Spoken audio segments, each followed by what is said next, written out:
Hey, what's up YouTube, it's Delto, and today I'm going to be talking about transmutation, okay? So transmutation is an alchemical process of changing one thing to the other thing. But first, before I talk about this, I'm going to have to talk about some stuff from the Kabbalion. The Kabbalion was a book written by the three initiates that basically it discusses some hermetic principles, okay? Principles about the universes, that's true, but principles about the universe and its laws. So yeah, basically this is the law of karma. It's also called the law of compensation. It goes by many names. Basically, this is its principle. The pendulum swing to the right is the measure of the pendulum swing to the left. I know that that's backwards on screen, but it's okay, it's fine. It's just because the camera. So what that means is if oh, actually I have a pendulum right here. It's my old pendulum. And yeah, if this, okay, the swing to the left and the right are always going to be equal. Now, you'll know after a while, of course, it'll come down to where it doesn't move at all. But with consciousness always pushes it a little bit every time it swings. So, the swing to the left is equal to the swing to the right. Now, here's the deal. The Kabbalion also says that there's the right and the left are opposites, right? So the swing to the left is going to be the opposite of the swing to the right. So when regarding the law of compensation or the law of karma, when talking about mental states, for example, if you get into a mental state of hate and then you can swing back to the other side and go to a mental state of love, you'll notice that that happens. If you get really hateful in your heart to the deepest recesses of yourself, then eventually, maybe in another lifetime, maybe in this lifetime, you're going to swing right to the other side of the pendulum and you'll feel extreme love and compassion and gratitude. So, it says you cannot switch between mental states. So if you go all the way to this side, if you go all the way to this side of the pendulum, which is love, you can't, there's going to be a backswing, okay? That means you'll have to go to hatred, or because it says you can't switch the pendulum and go to the other side of this opposite pendulum that's further up here, a deeper thought. But because opposites are constructs in your mind, by changing the definition of opposites within your mind, like this, okay? If you change the opposite of happiness, if you change it from sadness or anger into deep thought, then the opposite of your pendulum will be swinging between happiness and deep thought, okay? Because you're changing the definition of your subconscious and what it has for opposites. So, basically look at it like this.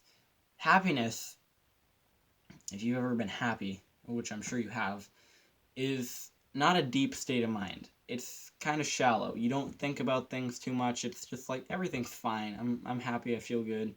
It's fine. So, if you really think about it, the opposite of that is deep thought. It's not sadness or anger. So, by changing that definition in your head through whatever method you want to change that definition within your subconscious, you'll put yourself on a better pendulum than the pendulum of basically bipolarity. So, yeah. And also, after you have gotten this pendulum changed, now we're getting into how to actually use transmutation in your mental states now. Now that you've changed this definition between deep thought and happiness, so now you've got a pretty good pendulum going on between getting deep and getting happy. What happens, and I'm not entirely sure how this happens, is that the pendulum, somehow you wind up on both sides of the pendulum at the same time. Okay? Now this isn't to say you'll never get on a worse pendulum, like the pendulum between anger and sadness, which if you think about it actually are opposites. you will of course get caught on other pendulums, but if you put yourself on this pendulum habitually, as in like it's a habit in your mind to be on this pendulum between happiness and deep thought, then what'll happen if you stay on it in an autopilot mode for long enough is you'll be on both sides of the pendulum at the same time, going like this. So this is a good thing.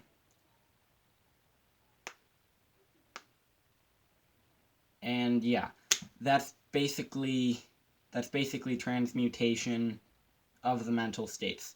But now I'm going to talk about some other stuff. I'm going to talk about how the transmutation of mental states relates to the transmutation of physical matter, and the transmutation of energetic forces which control matter. So basically it goes like this. In alchemy, which is what the Kabbalion is about. Well, because the archetype that is labeled as Hermes is the inventor of alchemy. Hermes, Thoth, whatever you want to call him. The inventor of alchemy. Alchemy is the art of transmutation. That's what I just talked about. But it gets a lot deeper than that, okay? So basically, in alchemy, there are 3 parts to the soul. 3 parts to the Godhead. The Trinity, if you want to call it that, right? And even though, if you're Christian, that word never appears in the Bible. That was an invented word, just so you know that. I felt like I needed to clarify that. Yeah. There are 3 parts in alchemy, and so first, I'm not sure if I have this order right, but I'll explain it later. You have salt, mercury, and sulfur, okay? So, sulfur is the highest one, I think. Mercury is the middle one, and salt is the lowest one on this. And those are just code words, by the way. They're actually code words for body, spirit, and mind.